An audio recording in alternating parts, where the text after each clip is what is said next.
We have located the new ring.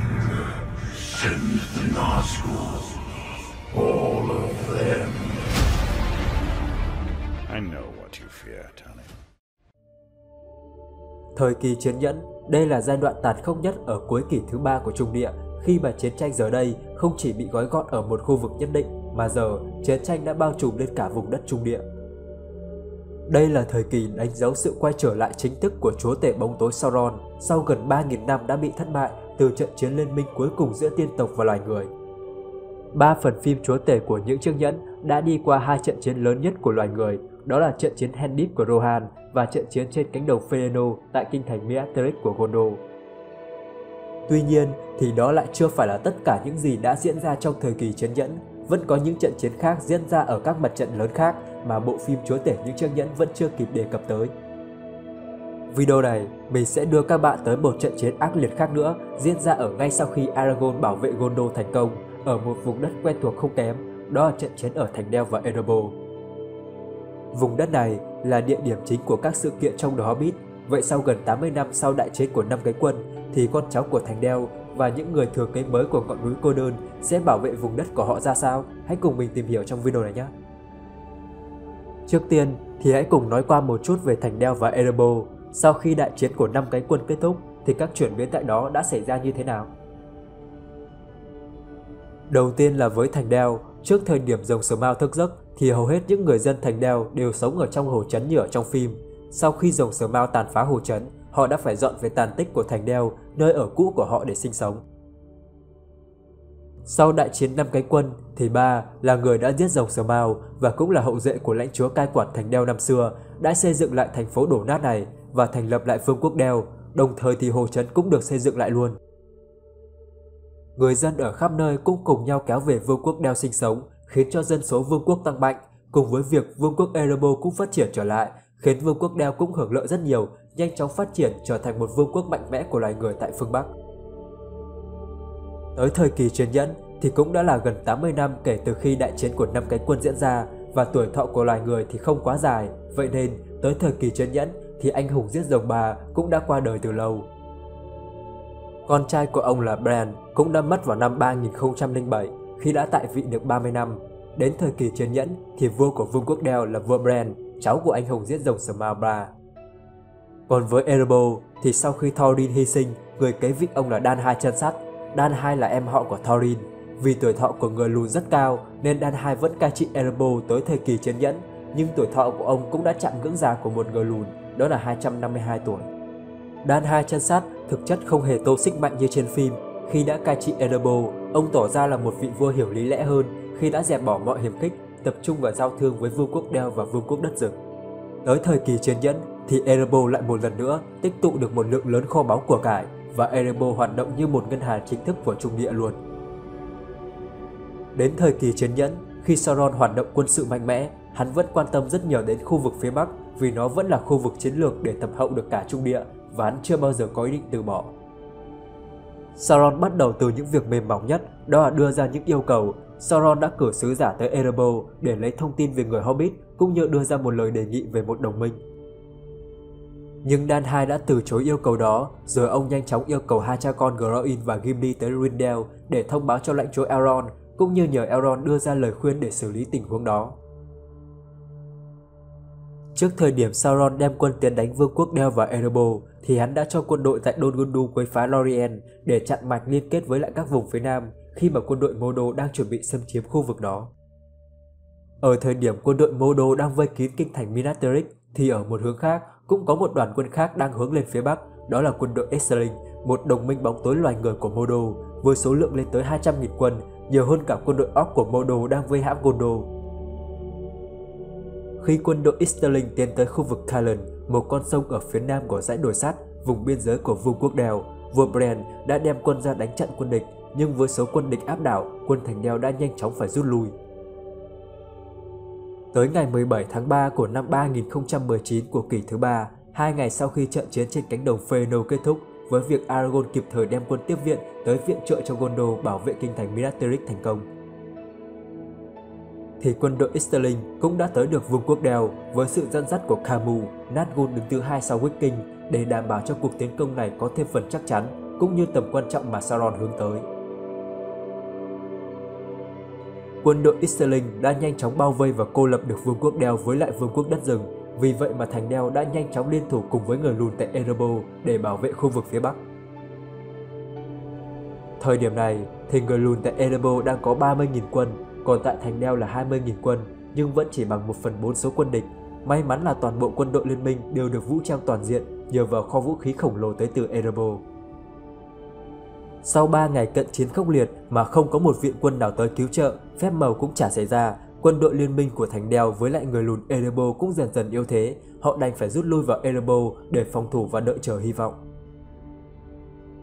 Nhưng sự tấn công quá mạnh mẽ của kẻ thù cũng đã làm cho cổng thành của Erebor bị lung lay. Tử thủ ở cổng thành Erebor cũng không phải là một biện pháp lâu dài khi mà không biết trước được quân địch có còn tiếp viện nữa hay không.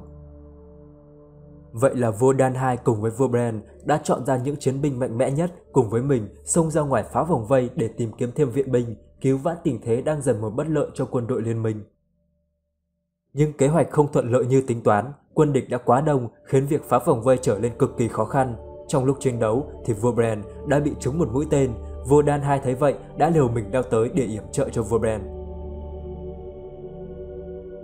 Vua Dan II và vua Bran khi đang bị trọng thương đã cố gắng vừa chiến đấu vừa rút lui trở lại Erebor để tránh mất mát vô nghĩa. Họ đã dựa lưng vào nhau cùng chiến đấu và vẫn giết được hàng chục tên địch. Khi rút được tới trước cổng của Erebor thì cũng là lúc hai vị vua đã kiệt sức. Họ đã hy sinh anh dũng tại đây trước sự chứng kiến của hàng vạn quân địch và khơi dậy thêm tinh thần cho quân đội liên minh quyết tâm phòng thủ cổng thành. Hai hoàng tử là Bahai và Thorin Stoneham đã thay hai vị vua vừa hy sinh đứng lên lãnh đạo quân đội liên minh tiếp tục phòng thủ, chờ đợi một tia hy vọng nào đó để có thể lật được lại tình thế. Mặc dù khi này Easterling đã có được chiến thắng, nhưng chúng lại không thể chiếm được cánh cổng của Erebor, buộc chúng phải tiếp tục bao vây ngọn núi trong nhiều ngày để tìm ra một giải pháp khác. Tại Mordor thì Sauron giờ đây cũng không còn suy nghĩ quá nhiều tới Erebor nữa, mà hắn đang tính tới mục tiêu tiếp theo sau khi Erebor thất thủ, đó sẽ là vương quốc đất rừng của Tharin và Lord Lorien của công nương Gandriel.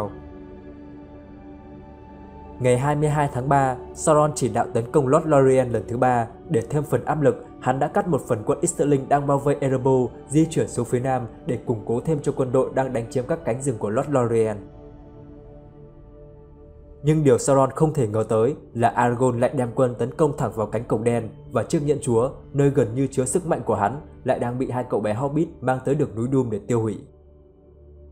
Đến ngày 25 tháng 3 của năm 3019, chiếc nhẫn chúa bị tiêu hủy, dẫn tới sự sụp đổ của Mordor khi mà chúa tể bóng tối cũng đã bị bay màu theo chiếc nhẫn, cùng với đó là các ma nhẫn cũng đã bị biến mất theo chủ nhân của mình. Vậy là về cơ bản thì quân đội Easterling đang vây hãm Erebor đã không còn tổng chỉ huy dẫn dắt nữa, nhưng quân đội Easterling vẫn còn nhiều chỉ huy cấp thấp là loài người vẫn có thể duy trì được thế trận vây hãm này. Nhưng 2 ngày sau, tới ngày 27 và cũng là tròn 10 ngày diễn ra trận chiến tại thành Dell và Erebor, tin tức về việc chúa tể bóng tối Sauron cùng với vương quốc bóng tối Mordor sụp đổ đã tới được trận chiến ở khu vực phía bắc này. Điều đó đã làm quân đội Easterling bị mất tinh thần, cùng với việc cuộc chiến kéo dài khiến cho các chiến binh của Easterling cũng đã dần mệt mỏi rất nhiều, vì họ là chiến binh loài người chứ không phải là quân đội Orc. Thêm việc mất tổng chỉ huy chính cũng đã làm cho quân đội Easterling bị rối loạn. Bahai và Thorin Stoneham đã cảm nhận được điều đó và cho rằng đây là cơ hội để phản công giành lại tình thế. Quân đội của liên minh đã cùng nhau lao ra chiến đấu và Easterling đã nhanh chóng nhận lấy thất bại và rút lui về lại phía đông. Trận chiến thành Dell chính thức kết thúc. Vẫn chưa xác định được con số tổn hại bên phía quân đội Easterling là bao nhiêu, nhưng bên phía quân đội liên minh giữa người lùn và loài người thành Dell thì tổn thất của họ là gần một nửa số quân ban đầu, có nghĩa là gần 25.000 chiến binh đã phải nằm xuống tại trận chiến này. Mất mát lớn nhất với họ có lẽ là sự hy sinh của hai vị vua thành Dell và vua của Erebor. Với vua Bran thì ông đã tiếp nối được tinh thần của vua Ba, anh hùng giết rồng Smaug năm xưa. Còn với vua Dan II thì một lần nữa là một cống hiến hết mình vì dân tộc của ông, giữ trọn vẹn khí tiết của một chiến binh người lùn anh dũng giỏi nhất của Trung Địa tại kỷ thứ 3. Giết kẻ thù từ khi còn là một thiếu niên cho tới khi tuổi cao, ông vẫn anh dũng chiến đấu tới hơi thở cuối cùng. Trận chiến thành Dell là một trận chiến cực kỳ quan trọng trong thời kỳ trấn nhẫn, chỉ nằm ngay sau trận chiến tại Gondor. Tuy rằng nó không có tính định đoạt thế cục của thế giới, như trận chiến tại Gondor nhưng lại mang tính bản lề cực kỳ lớn.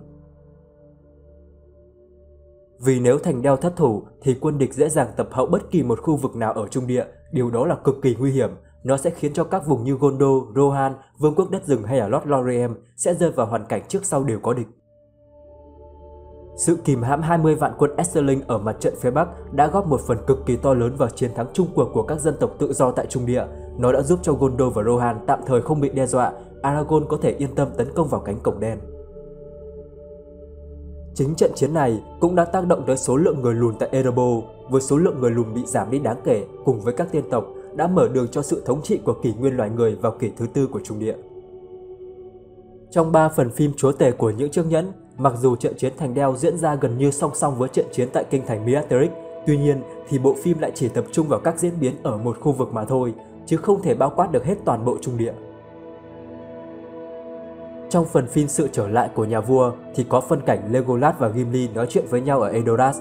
Gimli đã nói rằng giá như mình có thể tập hợp được một đội quân người lùn để cùng tham chiến, thì Legolas đã trả lời rằng giờ đây chiến tranh đã ập tới vùng đất của họ rồi.